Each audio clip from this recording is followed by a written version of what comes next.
Love situation at present ಅಲ್ಲಿ ಹೇಗಿದೆ ಅನ್ನೋದನ್ನ ನೋಡೋಣ. ಸರೆಂಡರ್ ಕಾರ್ಡ್ ಅನ್ನ ತಗೊಂಡಿದ್ದೀನಿ. ಸರೆಂಡರ್ ಟು ಪ್ರಯರ್ ಅಂತ ಕೊಡ್ತಾ ಇದ್ದಾರೆ. ನೀವು ಪ್ರಯರಿನ ಕಡೆಗೆ ಹೆಚ್ಚು ಗಮನವನ್ನ ಕೊಡಿ, ಸ್ವಲ್ಪ ದೇವರ ಕಡೆಗೂ ಹೆಚ್ಚು ಗಮನವನ್ನ ಕೊಡ್ಬೇಕಾಗತ್ತೆ. ಯಾವಾಗ ನೀವು ದೇವರನ್ನ ತುಂಬಾ ಹೃದಯದಿಂದ ಪ್ರಾರ್ಥನೆಯನ್ನ ಮಾಡಿ ನನಗೆ ಸಹಾಯವನ್ನ ಮಾಡು ಅಂತ ಕೇಳ್ತಿರೋ, ಆಗ ಅದೆಲ್ಲ ಸಮಸ್ಯೆಗಳಿಂದ ನೀವು ಆಚೆ ಬರ್ತೀರಾ. ಮಾಡೋದ್ರಿಂದ, ದೇವರನ್ನ ನೀವು ಧ್ಯಾನ ಮಾಡೋದ್ರಿಂದ ನಿಮ್ಗೆ ಏನ್ ಸಿಗುತ್ತೆ, ಯಾವುದೇ ರೀತಿಯ ಗೊಂದಲಗಳಿಗೆ ಅಥವಾ ಯಾವುದೇ ರೀತಿಯ ಸಮಸ್ಯೆಗಳು ನಿಮ್ಮಲ್ಲಿ ಇದ್ರೂ ನಿಮ್ಮ ಲವ್ ಲೈಫಿನ ವಿಚಾರವಾಗಿ ನಿಮ್ಗೆ ಆನ್ಸರ್ಗಳು ಸಿಗುತ್ತೆ, ಮತ್ತೆ ಸಪೋರ್ಟ್ ಕೂಡ ನಿಮ್ಗೆ ದೇವ್ರ ಕಡೆಯಿಂದ ಸಿಗುತ್ತೆ ಅನ್ನುವಂತಹದ್ದು ನಿಮ್ಗೆ ಹೇಳ್ತಾ ಇದ್ದಾರೆ. ಅಟ್ ಪ್ರೆಸೆಂಟ್ ಅಲ್ಲಿ ಲವ್ ಸಿಚುಯೇಷನ್ ನಿಮ್ಗೆ ಬಾಟಮ್ ಆಫ್ ದ ಟಕ್ ಬಂದಿರುವಂತಹದ್ದು ರೆಫ್ಯೂಸಿಂಗ್ ಆಫರ್. ಯಾವುದೋ ಕೆಲವೊಂದು ನಿಮ್ಮ ಲವ್ ಲೈಫಿನ ವಿಚಾರವಾಗಿ ಆಫರ್ಗಳನ್ನ ರೆಫ್ಯೂಸ್ ಮಾಡ್ತಾ ಇರುವಂತಹದ್ದು ಅಥವಾ ಮಿಸ್ಡ್ ಆಪರ್ಚುನಿಟಿ ಅನ್ನುವಂತಹದ್ದು ರೆಪ್ರೆಸೆಂಟ್ ಆಗ್ತಾ ಇದೆ. ಯಾಕೋ ನೀವು ಮಿಸ್ ಮಾಡ್ಕೋತಾ ಇದ್ದೀರಾ ಕೆಲವೊಂದು ಆಫರ್ಸ್ ಗಳನ್ನ ಅನ್ನುವಂಥದ್ದು ರೆಪ್ರೆಸೆಂಟ್ ಆಗ್ತಾ ಇದೆ. ಏನೋ ಒಂದು ರೀತಿಯ ಧ್ಯಾನ ಮಾಡ್ತಾ ಇರುವಂತದ್ದು, ಚಿಂತೆಯನ್ನ ಮಾಡ್ತಾ ಇರುವಂತದ್ದು ರೆಪ್ರೆಸೆಂಟ್ ಆಗ್ತಾ ಇದೆ. ಪಾಸ್ಟಿನಲ್ಲಿ ನಿಮ್ಮ ಲವ್ ಲೈಫಿನ ವಿಚಾರವಾಗಿ ಒಂದು ನ್ಯೂ ಐಡಿಯಾ ಇತ್ತು, ಏನೋ ಒಂದು ರೀತಿಯ ಹೊಸ ಐಡಿಯಾಗಳನ್ನ ಮಾಡ್ಕೊಂಡಿದ್ರಿ. ಲವ್ ಲೈಫಿನ ವಿಚಾರವಾಗಿ ನಿಮ್ಮ ಆಪರ್ಚುನಿಟಿ ಕೂಡ ಚೆನ್ನಾಗಿಯೇ ಇತ್ತು. ಆದ್ರೆ ನಿಮ್ಮ ಲವ್ ಲೈಫಿನ ವಿಚಾರದಲ್ಲಿ ಕಿಂಗ್ ಆಫ್ ಸೋರ್ಟ್ಸ್, ನೀವೇನನ್ನ ನಿಮ್ಮ ಲವ್ ಲೈಫಿನ ವಿಚಾರವಾಗಿ ಏನನ್ನ ಎಕ್ಸ್ಪೆಕ್ಟ್ ಮಾಡಿದೀರಾ ಪಾಸ್ಟಿನಲ್ಲಿ ಅಂದ್ರೆ, ಲವ್ ಲೈಫಿನಲ್ಲಿ ಒಂದು ಕ್ಲಿಯರ್ ಇರಬೇಕು, ಕ್ಲಾರಿಟಿ ಇರಬೇಕು, ಮತ್ತೆ ಯಾವುದೇ ವಿಚಾರ ಕೂಡ ನಿಮ್ಮ ಲವ್ ಲೈಫಿನ ವಿಚಾರದಲ್ಲಿ ಮುಚ್ಚುಮರೆ ಅನ್ನೋದು ಇರಬಾರ್ದು.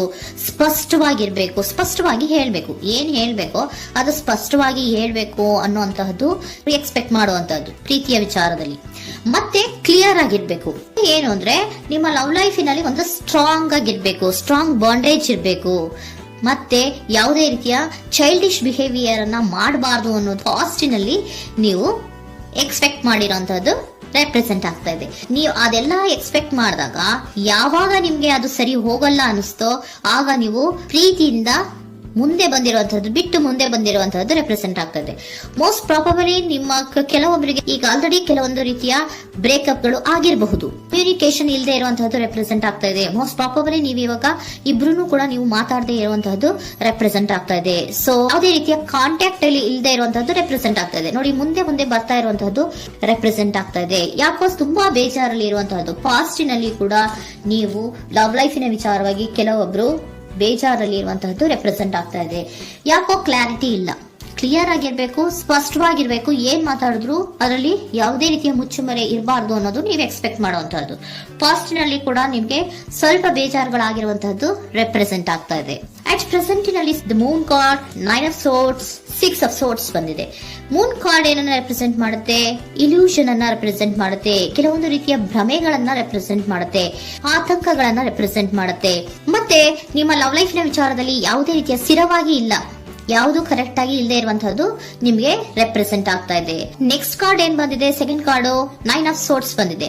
ಇದರಲ್ಲೂ ಕೂಡ ನಿಮ್ಗೆ ಆತಂಕ ಇತ್ತು, ಇದರಲ್ಲೂ ಕೂಡ ಆತಂಕ ಇದೆ, ಭಯ ಇದೆ, ಕರೆಕ್ಟ್ ಆಗಿ ನೀವು ನಿದ್ರೆ ಮಾಡ್ತಾ ಇಲ್ಲ, ಯೋಚನೆ ಮಾಡ್ತಾ ಇರುವಂತಹದ್ದು ಈ ಎರಡೂ ಕಾರ್ಡ್ಗಳಲ್ಲೂ ರೆಪ್ರೆಸೆಂಟ್ ಆಗ್ತದೆ. ಇದರಲ್ಲೂ ಆತಂಕಗಳಿದೆ, ಇದರಲ್ಲೂ ಆತಂಕ.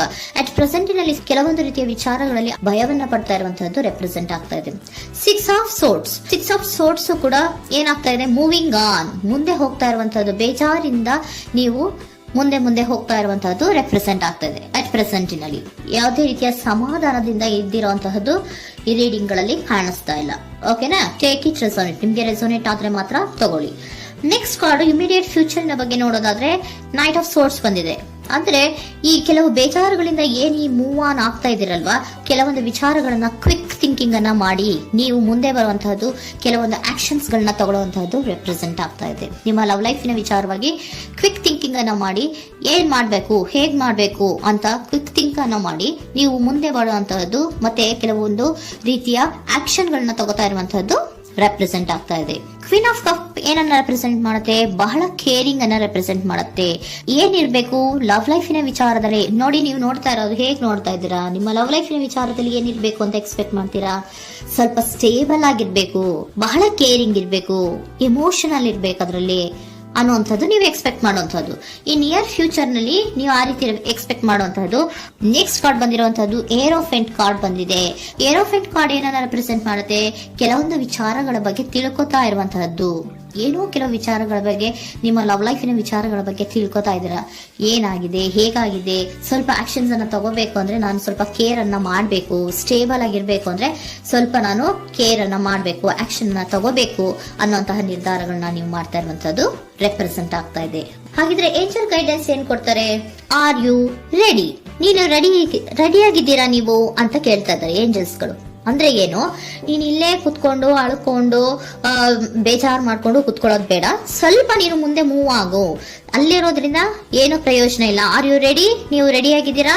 With in the next few weeks, ಕೆಲವೊಂದು ವೀಕ್ಗಳಲ್ಲಿ, ಕೆಲವೊಂದು ವಾರಗಳಲ್ಲಿ ನೀವು ಏನಾಗ್ತೀರಾ?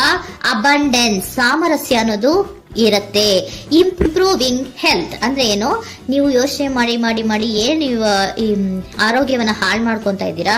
ಸೊ ಇಂಪ್ರೂವಿಂಗ್ ಹೆಲ್ತಿನ ಕಡೆಗೆ ಗಮನವನ್ನ ಕೊಡಿ. ಆತಂಕವನ್ನ ಮಾಡ್ಕೊಂಡು ಭಯವನ್ನ ಪಡ್ಕೊಂಡು ಮುಂದೆ ಹೋಗ್ಬೇಕಲ್ಲ ಅಂತ ನೀವು ದಿನ ದಿನ ಹೆಂಗೆ ಕಾಲವನ್ನ ಮುಂದೆ ಹಾಕ್ತಾ ಇದ್ರೋ, ಅದಕ್ಕೆ ಏನ್ ಹೇಳ್ತಾ ಇದ್ದಾರೆ? Are you ready? ಮುಂದೆ ಬರೋದಕ್ಕೆ ನೀನ್ ರೆಡಿ ಆಗು.